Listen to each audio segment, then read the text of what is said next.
Hey guys, how can we or what can we do to build wealth today?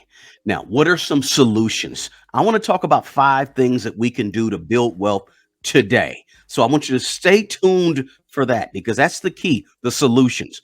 But let's be clear up front. Let's talk about it up front. Get the elephant in the room, talk about it. Racism does exist. Racism is still here. Racism has been here. Does not appear to be going anywhere anytime soon.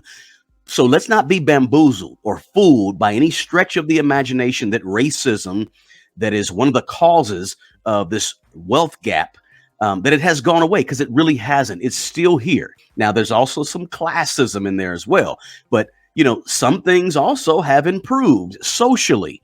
But when you look at the wealth gap and economics, not much has changed comparatively speaking for Black Americans, right? Not much has changed when you consider that as of 2022, 2023, Black families still have to this day 25 cents for every dollar of white family wealth. And that's a high figure. Some folks say it ain't even as high as 25 cents.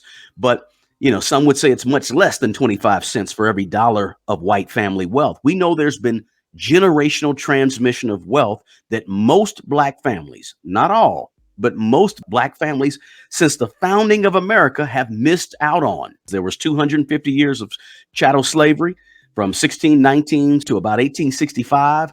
There was Black people were robbed of dignity, robbed of worthiness, but more importantly than even that, they were robbed of economically the ability to have any ownership of land.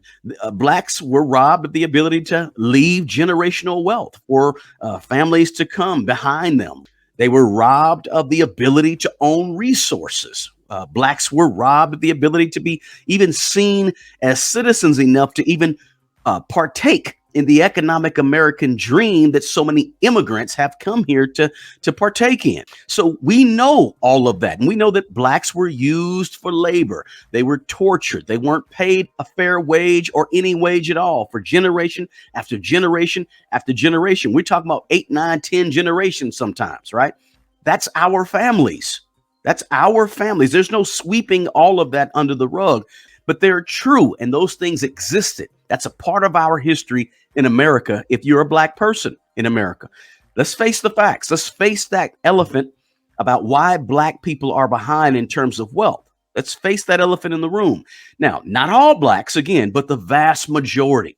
And then after that, you had nearly 100 years of Jim Crow, which was basically slavery by a different name, right? Because Jim Crow was actual laws on the books that kept Black people behind in all of these economical categories for 100 years after slavery.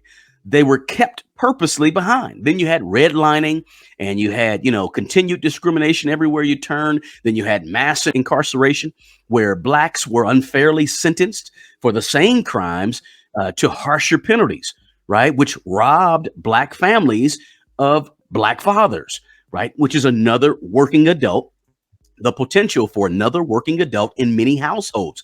Again, causing this wealth gap to continue. That's the history. That's the facts. But now, here's the kicker. What do we do now? Now, where do we go? Now that we know and we can perhaps make some personal decisions that can perhaps somewhat address some of these past ills from an economic standpoint and address the fact that, perhaps we don't want to allow ourselves to go backwards economically, and we want to move forward economically and perhaps close the racial wealth gap. How do we close that? How do we close it?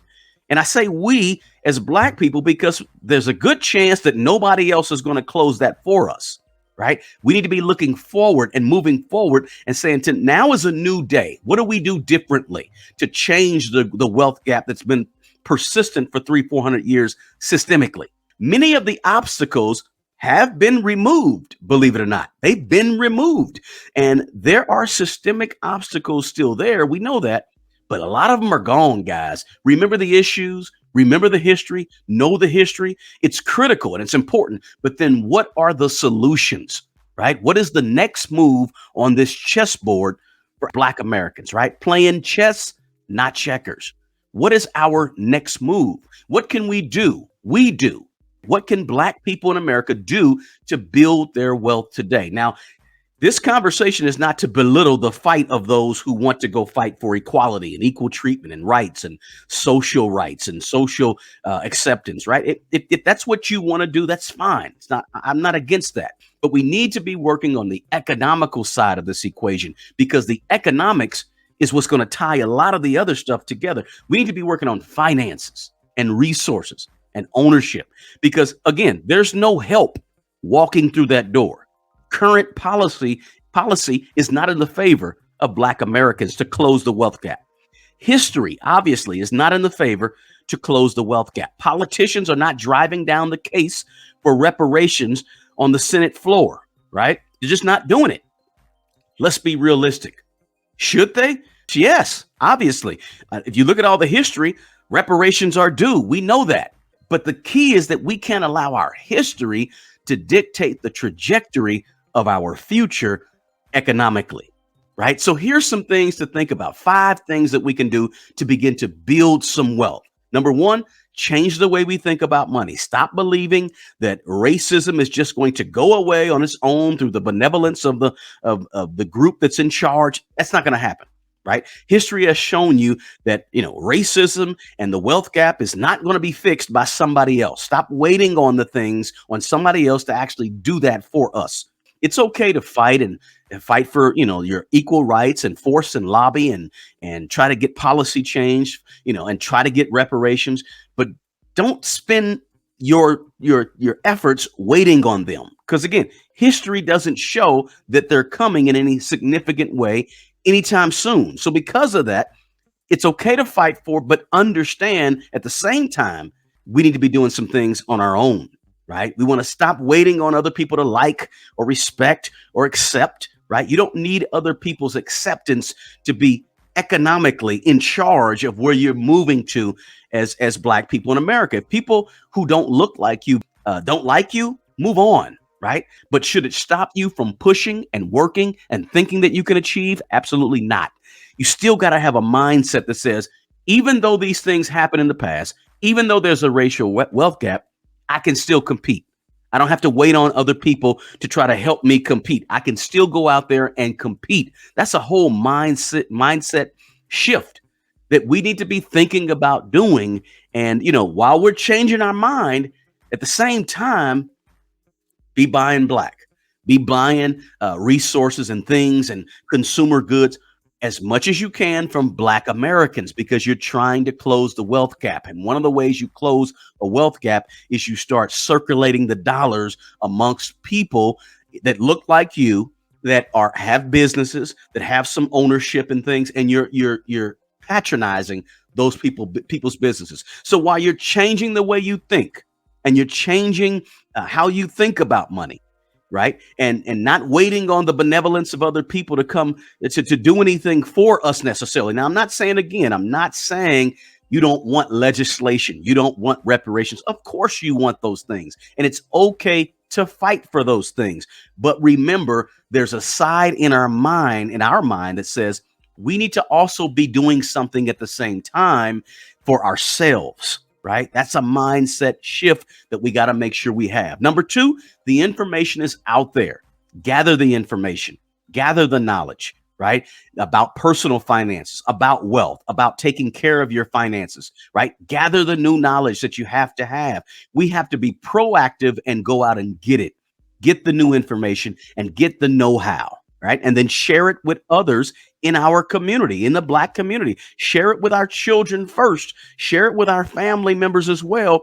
But share it with people that whose families have faced the same uphill battle for the last 300 some odd years. Right. Reach back, give, help, each one, teach one. And we have to make sure that we're educating each other. Get the information, educate each other about the information. Right?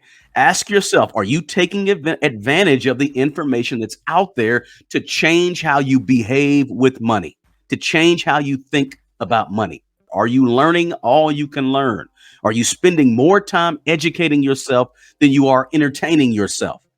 Number 3, take advantage of the low-hanging fruit that you have access to. Right? If you have a 401k at your job, start investing in that 401k. If they can give you a match, get a match, right? Because you want to start building some personal wealth as well. Down the road, 10 years, 5, 15 years, 30 years, you want to have your family in a different position. And you can do that by taking advantage of some of the low hanging fruit that's out there, some of the investing that you can do right now. Because of the wealth gap, right? We should be the least consumers out there because of this big wealth gap. Black Americans should not be the most heavily, the biggest consumers out there. Because of the wealth gap, we should be spending less money and being more frugal than anybody in America. Because of the wealth gap, we should be the most frugal people there are. I'm not telling you to not go out and have fun, to not partake in things, to not buy things. I'm not telling you that.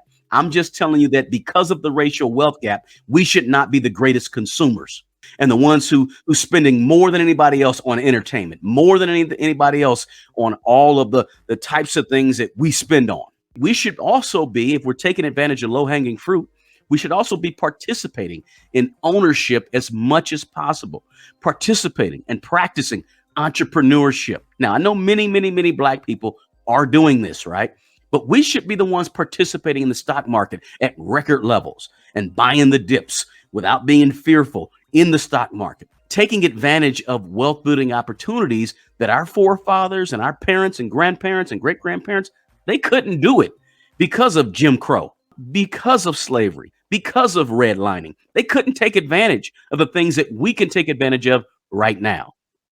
Again, while you're doing number three, taking advantage of low hanging fruit, be sure that you're buying from Black Americans who have businesses, because again, you're reinforcing spending the dollars within your own community, which is another way to close the wealth gap, right? Like we said earlier. Number four, get higher paying skills. You need to be out here taking advantage of the ability to get higher paying skills. If you want to ensure that you're going to be in poverty over the next 50, 100, 200 years, just stay void of skills. Don't get any higher paying skills. Just keep the skills you have, and you're going to ensure poverty. You have to get valuable, higher paying skills to be paid more, to make more money, or you're going to be further left behind. I guarantee it. If you don't get higher paying skills, are you taking advantage of raising your skill set or getting newer, higher paying skills, or the certifications, or the whatever you need to get to gain more valuable skills that are valuable to the market, right? You raise your value to the market by concentrating on higher paying skills so that you can be paid more. Whatever field that is, we should be pushing it. If it's STEM, if it's IT, whatever it may be, we should be pushing Black Americans to get there, to get more of those higher paying skills. Now, the final piece, number five, is we need to be concentrating again on ownership, on being the boss, being the owner, being the producer, being the one who's the distributor, the one who controls and owns distribution, controls and owns manufacturing, controls and owns the equipment and the warehouses, right, for storage, and own the owners of the land where they're building the buildings that's going to house the plant and house the manufacturing facilities, and owning those things so we hire people and own the labor instead of just being the laborers, right? Own the labor. Ownership is key. Concentration on ownership. When you own it, you don't have to be worried about whether or not somebody likes you. To this day, most Black people, or many Black people, simply don't own enough appreciating assets. Ownership has not been pushed the way it needs to be pushed in the Black community. Assets typically go up in value, and that's what we want. Even if those assets are things like homes, commercial real estate, land, anything like that, those are still assets that we want to have, right? That are going up in value. Participation in the stock market, those types of things going up in value. We need to work towards ownership. Ideally, vertically owning and controlling a high valued industry would be wonderful. Wealth is built that way. So we have to own capital. We have to own resources, guys. These are the conversations that need to be taking place, understanding the history, but discussing solutions and actions from a personal standpoint and a community standpoint. This is my opinion here, guys. right? You may have a different opinion on some of these issues, and that's great. It's okay. Everybody's not going to think alike, and that's okay. And then, but we need to be looking at things we can be doing, and the fact that we today, Black people today, can begin to build wealth because we're at a different point than when we were 50 years ago, 100 years ago, when our great grandparents were our age, right? 100, we're at a totally different point. We know racism exists and it still exists, but now there's things that we can do. I truly believe that despite racism and despite the wealth gap, there's things we can do today to make changes in the Black community in terms of wealth. Listen, thanks for hanging in there, guys, with me. I appreciate you guys. Smash the like button, subscribe to the channel, and think about this topic in a serious way. This channel is for everyone to understand money management, to understand economics and what's taking place in the American economy, to understand real estate, right? To understand how to grow and build wealth.